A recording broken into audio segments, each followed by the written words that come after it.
Menjelang maghrib, kampung kami biasanya mulai sepi. Suara azan dari surau kecil di ujung jalan terdengar sayup, menggema di antara pepohonan dan suara jangkrik yang baru mulai bersahutan. Di kampung ini, ada satu aturan tak tertulis yang semua orang patuhi. Jangan biarkan anak-anak di luar rumah setelah matahari tenggelam. Itu bukan sekadar nasihat orang tua. Itu adalah peringatan. Karena katanya, di saat senja beranjak gelap, di antara adzan dan malam, dunia manusia dan dunia arwah berjarak sangat tipis. Dan di saat itulah, wewe gombel berkeliaran. Makhluk perempuan tinggi berambut panjang, dengan dada menggantung besar seperti sayap, yang konon menculik anak-anak untuk dijadikan anaknya sendiri. Hari itu, keponakanku, Zaki, pulang dari mengaji agak terlambat. Ia baru berusia 6 tahun, lugu, periang, dan keras kepala. Sore itu ia ikut acara ulang tahun temannya, katanya cuma sebentar. Tapi saat matahari sudah hilang dari ufuk, Zaki belum juga kelihatan. Ibunya, bibiku, mulai gelisah. Ia berdiri di teras rumah, memandangi jalan kampung yang makin gelap, hanya diterangi lampu minyak dari rumah ke rumah. Angin sore berhembus lembab, membawa bau tanah basah dan suara burung gagak dari kejauhan. Zaki belum pulang, Pak. Suaranya bergetar. Mungkin main sebentar, jawab suaminya. Tapi nada suaranya terdengar ragu. Setengah jam berlalu. 1 jam. Malam turun sepenuhnya. Dan ketika jarum jam menunjukkan pukul 9, keresahan berubah jadi kepanikan. Malam itu, warga kampung turun tangan. Obor dinyalakan, ember dan wajan dipukul bersahut-sahutan, bunyi keras dipercaya bisa menakuti makhluk halus. Zaki. Zaki. Panggilan itu menggema di antara pohon-pohon aren yang menjulang tinggi. Udara di kebun terasa aneh, lebih dingin dari biasanya, seperti ada kabut yang turun hanya di sana. Suara jangkrik mendadak lenyap, digantikan aroma manis aneh seperti bunga busuk yang membusuk perlahan. Lalu, salah satu warga menemukan sepeda kecil Zaki tergeletak di tanah. Rantai putus, setangnya bengkok. Zaki. Nak, kamu di mana? Tak ada jawaban. Hanya angin yang mendesis di antara daun-daun. Sampai salah satu warga menatap ke atas pohon aren paling tinggi, dan berteriak keras. Itu dia. Zaki. Semua kepala menengadah. Dan di sana, di cabang tinggi, tampak sosok kecil duduk diam. Tubuhnya kotor, wajahnya pucat seperti kapur, dan bajunya berbeda. Bukan baju mengaji yang ia pakai sore tadi, tapi pakaian longgar kuning lusuh, seperti pakaian anak zaman dulu. Warga memanjat dengan bantuan tali. Zaki akhirnya diturunkan, tubuhnya dingin, matanya sayu, tapi ia masih hidup. Setelah dibawa pulang dan diruqyah oleh Pak Ijal, sesepuh desa, barulah Zaki bisa bicara. Suaranya pelan, serak, seperti baru bangun dari mimpi panjang. Aku dengar ada yang manggil, Om, katanya lirih. Suara perempuan, lembut banget. Ia bercerita, saat melewati kebun, ia melihat seberkas cahaya di balik pohon. Seorang perempuan cantik berdiri di sana, rambut panjangnya menutupi sebagian wajah, senyum manisnya samar dalam cahaya senja. Dia bilang, Zaki ikut ibu, yuk. Ibu punya kue dan susu. Zaki mendekat, tapi tiba-tiba dunia seperti berputar. Ia merasa tubuhnya melayang, seperti terangkat angin. Saat sadar, ia sudah berada di atas pohon tinggi, dan perempuan itu memeluknya erat. Aku takut, Om, tapi dia nyanyi. Suaranya bagus banget. Dia kasih aku kue, tapi baunya aneh. Kayak bau comberan. Zaki menolak makanannya, dan perempuan itu berubah. Senyum lembutnya merekah menjadi lebar, kulitnya mengelupas, dan matanya meneteskan air hitam. Ia menjerit. Kau anak nakal. Anak-anak selalu meninggalkan ibu. Lalu semuanya gelap. Menurut Pak Ijal, yang Zaki temui bukan manusia. Itu adalah arwah Omas, seorang perempuan mandul dari kampung sebelah yang dulu hidup di masa penjajahan. Ia dibuang suaminya karena tak bisa punya anak, lalu bunuh diri di pohon aren itu pada malam Jumat Kliwon. Sejak itu, kata Pak Ijal dengan wajah muram. Rohnya gentayangan. Ia menculik anak-anak di waktu senja, memeluk mereka dan memberi makan. Tapi makanan itu bukan makanan manusia.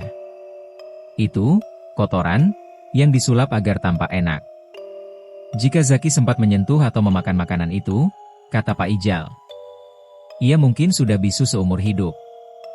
Kejadian itu membuat seluruh kampung berubah. Anak-anak dilarang keras keluar rumah setelah maghrib. Setiap senja, ibu-ibu memanggil anaknya dengan panik, menutup jendela, menyalakan lampu, dan membacakan doa keras-keras. Dan setiap malam Jumat, warga menggelar pengajian rutin di surau kecil. Mereka berdoa untuk arwah Omas, agar ia menemukan ketenangan, dan tak lagi mencari anak-anak untuk menemaninya. Tapi, kadang, di kebenaran itu, masih terdengar suara perempuan menyanyi lirih di antara desau angin. Dan beberapa warga bersumpah, kalau mereka lewat menjelang senja. Mereka melihat bayangan perempuan di antara pepohonan. Menggendong sesuatu. SSST, jangan panggil anakmu keras-keras menjelang maghrib, kata orang tua-tua kampung. Kadang yang datang, bukan anakmu. 2 minggu sudah berlalu sejak malam penculikan itu. Zaki tampak mulai membaik, setidaknya secara fisik. Ia sudah bisa bermain dan tertawa lagi, tapi ada sesuatu yang berubah. Matanya, kadang kosong. Seperti menatap sesuatu yang orang lain tak bisa lihat. Bibiku sering bercerita, setiap menjelang maghrib, Zaki tidak mau masuk rumah. Ia akan berdiri di teras, menatap arah kebun aren di kejauhan. Bahkan kalau dipaksa pun, ia menangis histeris. Ibu, dia panggil aku lagi. Begitu katanya, sambil menutup telinga dan memejamkan mata. Setiap kali azan berkumandang, Zaki menggigil. Dan kalau ditanya siapa yang memanggil, jawabannya selalu sama.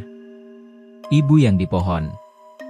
Suatu malam, hujan deras mengguyur kampung. Petir menyambar, dan suara air hujan memukul atap seng rumah. Bibiku terbangun karena mendengar suara ketukan pelan di jendela.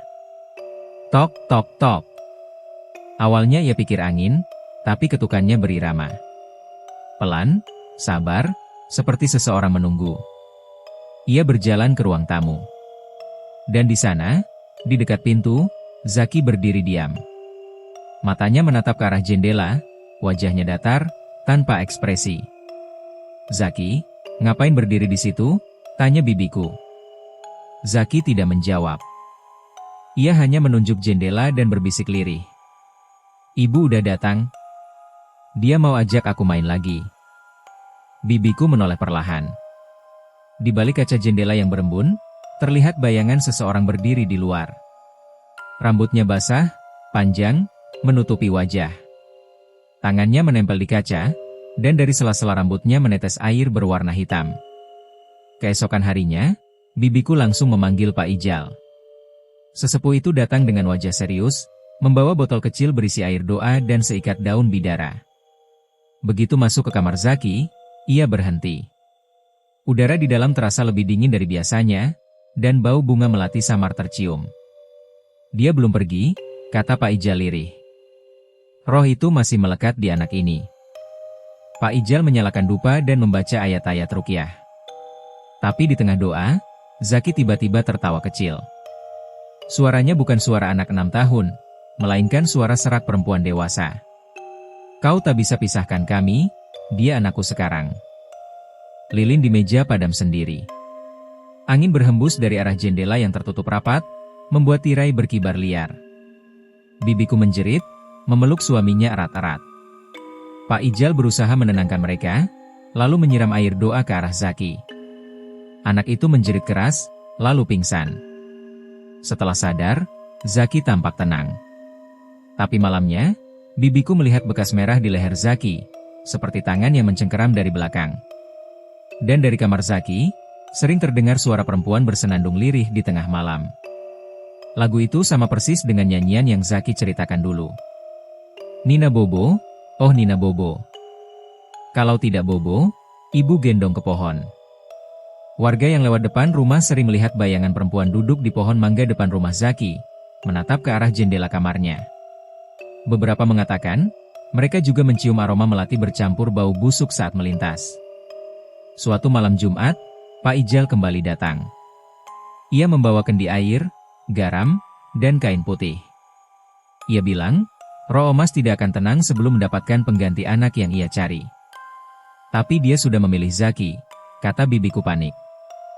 Bagaimana caranya? Pak Ijal terdiam lama. Satu-satunya cara, kita harus mengembalikannya ke tempat ia diambil. Dengan berat hati, mereka membawa Zaki ke kebun aren itu, ditemani beberapa warga. Udara malam terasa lebih dingin dari biasanya, bahkan anjing-anjing kampung tak ada yang menggonggong. Di bawah pohon aren tua, Pak Ijal menaruh kendi dan menabur garam mengelilingi Zaki.